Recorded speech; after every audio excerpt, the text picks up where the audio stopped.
the fun.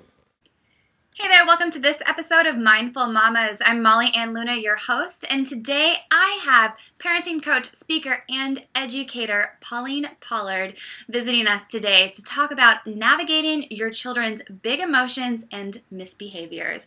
Welcome, Pauline. Thanks for joining me today. Hi, Molly. Thank you. It's wonderful to be here. Yes. Oh, I love having you. I'm so excited to dive into this topic specifically because I think it's so easy to, take a look at children and just say like, oh, they're misbehaving and how can we like rectify the situation? But you're going to be helping us, navigate that on another level. So bring it, girl. I'm excited. Yeah. I see things from a different perspective to just looking at the behaviour of children solely by itself. And I guess if we wind back a little bit, and I'll just talk a little bit about how I came into being a parenting coach. So sort of what happened to me, and more so to my son. So it was at a time where I was feeling, I was going through a real challenging time in my life.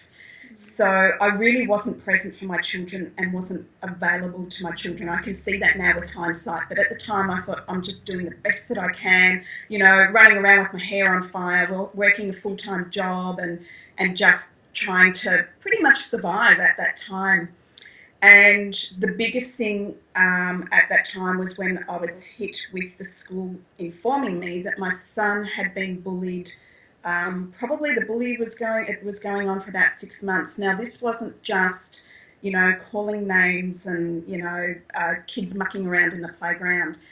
This went a lot deeper. It was physical abuse, emotional abuse, getting his friends that were, against him and everything like that. And I still remember the day that I found out about this, and my son and I were walking into the playground and we were just holding hands, and where he looked across the sports field and we're holding hands, and there's just this little voice. We weren't speaking, we were just enjoying each other's company, and this little voice said to me, "Mum," he said, "you see those row of trees on the side of the football field?" And I said, yeah, I can see them. And he said, "You see that particular tree?" And I looked over and I could see, he goes, "You see the branches that are broken at the bottom of that tree?"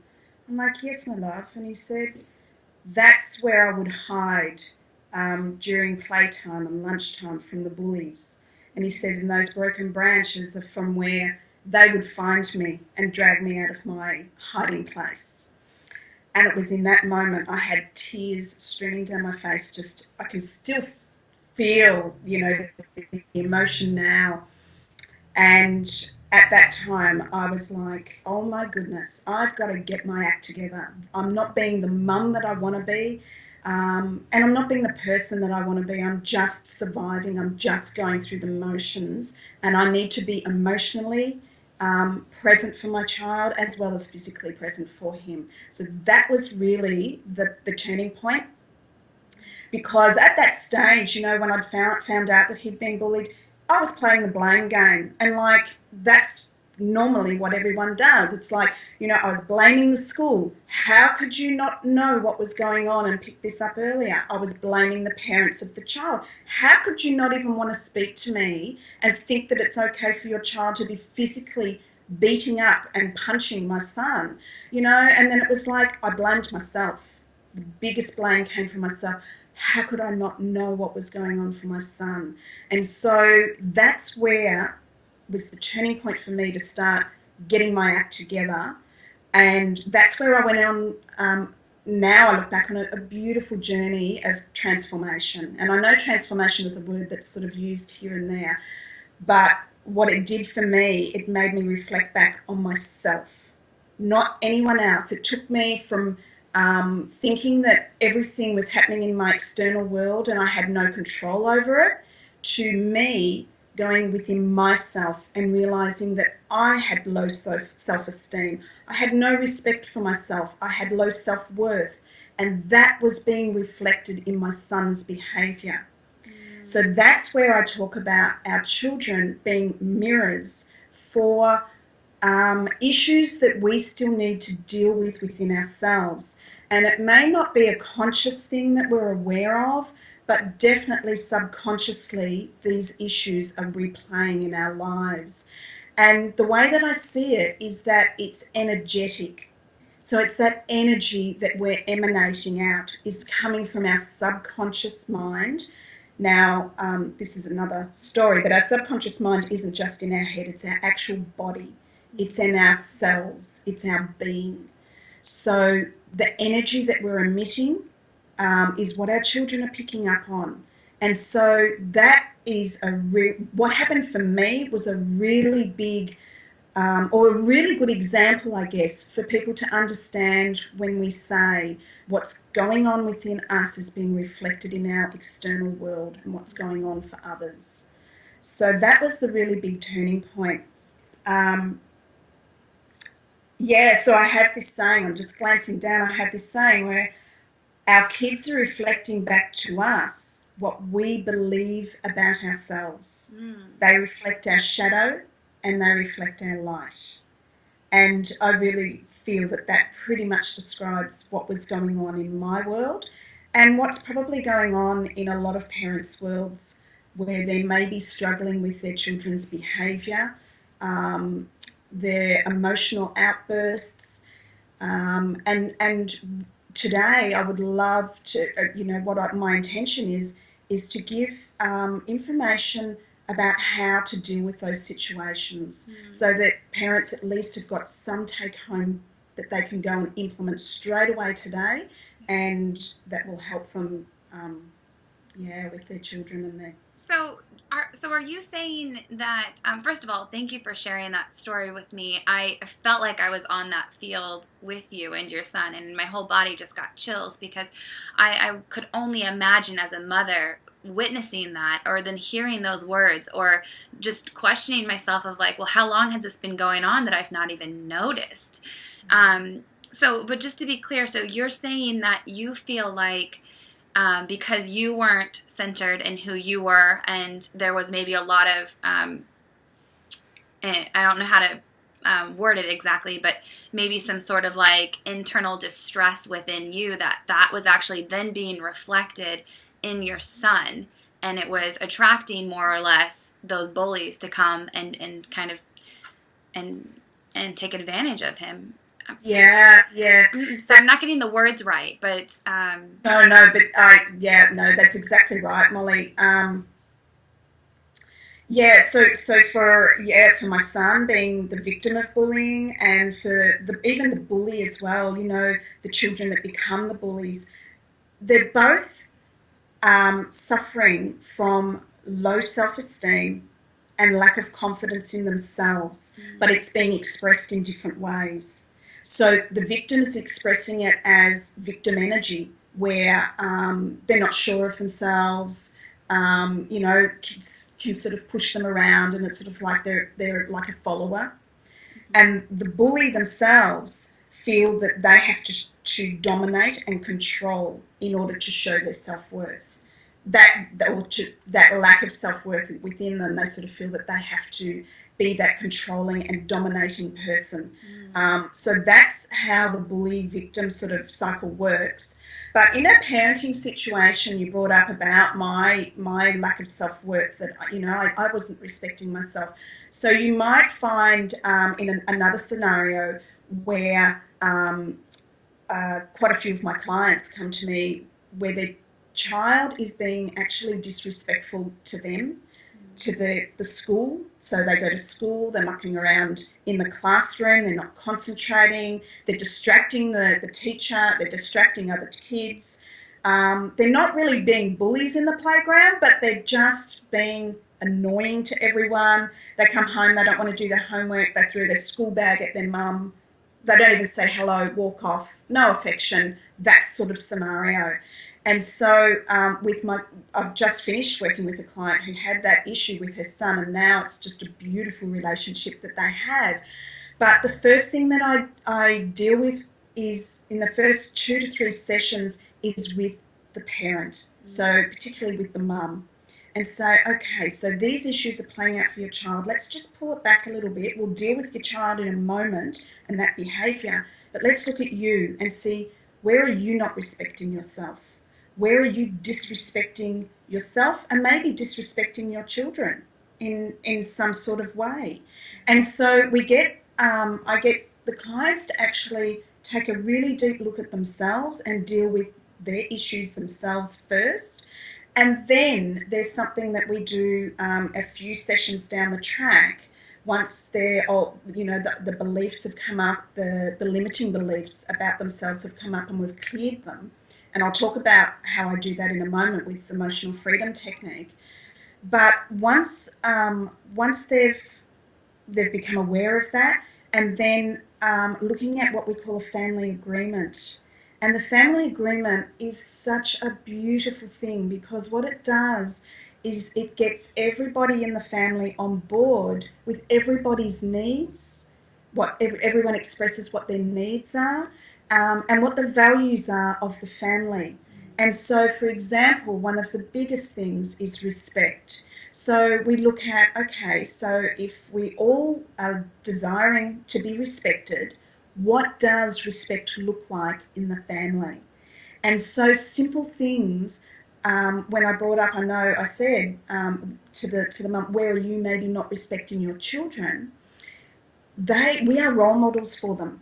So they're looking to us to see how we handle situations.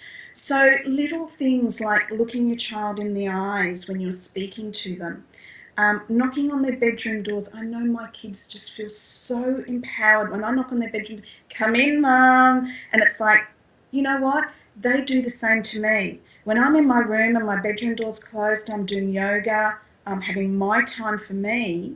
They knock on the door if they need me. They'll come in. They might see that I'm doing yoga and go, oh, I can wait, Mum.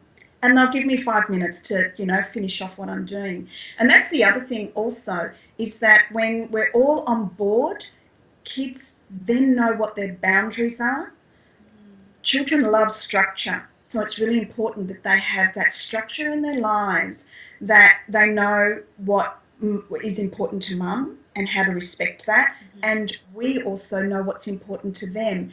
In this family agreement, you learn so much about your child and what is important to them and why, which is really beautiful. And so that is just an amazing thing. And then the tools and techniques that I implement in my program are all given to the mum, and then the mum incorporates it with the children, and that's where the bonding happens, the beautiful communication and the beautiful relationship happens. Because I was asked, I'm not sure if you asked me, Molly, or someone else that asked me, also, do you actually teach the children emotional freedom technique? Do you do, the tools for the children? And I said, well, actually, in the beginning of my coaching days, I did start doing that. Mm-hmm. And I was like, no, I'm taking this beautiful relationship, this beautiful possibility of connection from the parents and the children. So now they actually, I show them how to implement it with children. And the parents love it because they're then doing these techniques with the children. It's part of the family. It's not just, this is what the kids do and this is what we do. It's immersed. You're able to empower the parents to teach the children how to work through those big emotions or through those perceived misbehaviors. I just have to say, I love everything that you're about, because it's so different to me from maybe even the way that I was raised or the way that I viewed my siblings or my peers to be raised, in a way of, if somebody's acting out, it's something is wrong with the child. We need to correct that child. That child needs to be put in time out. That child needs to be medicated. That child needs to go to some sort of disciplinary action needs to be taken. And I love that you're putting the ownership back onto the parent themselves and owning their own energy, because I do believe that our children are mirrors. They're our greatest mirrors of reflecting our energy back to us. So that's so empowering to know that there are tools and techniques out there that can help the parent get back to that centered state of being, and then teach the children how they too can do that. And I love that you recognize that if your child is being the victim or the bully, that role doesn't necessarily matter in the effort and the work that you do, is just working with the parent and getting them back to a place of like their true self in a loving space. Yeah. That's Yeah. wow. And a lot of the time, as parents, we feel that we need to fix things for our children, or we need to fix our children. And that's where I say to my parents, I say, you need to meet your children where they're at, not where your expectations are of your child, because they feel that. If they feel that they're not living up to your expectations, that energy, you might not be saying it, but in your actions and and the way that you're going about things, is that, especially with school, your expectations are here, and your child feels, I'm never going to meet those expectations, so I'm not even going to bother. I'm not even going to try. You know, they feel that. And it's also another thing that they also really pick up on is our worry and our, anxiety about them. We worry about them doing well at school. We worry that they're making friendships at school. We're worried that they're not getting bullied at school. We worry that they're doing well at sport, and all of those sort of things, which is a beautiful thing. But the thing that we've got wrong in our heads is we think that our worry is our way of showing our love for our children, but it's not. It's actually causing more harm to our kids. So that's where we want to look at what we're thinking and the way that we're thinking and say, what would be more empowering for my child? For me to worry that they're not making friends, or for me to put that intention out there and say, I'm so happy that Jane is making friends at school, and that real positive vibe.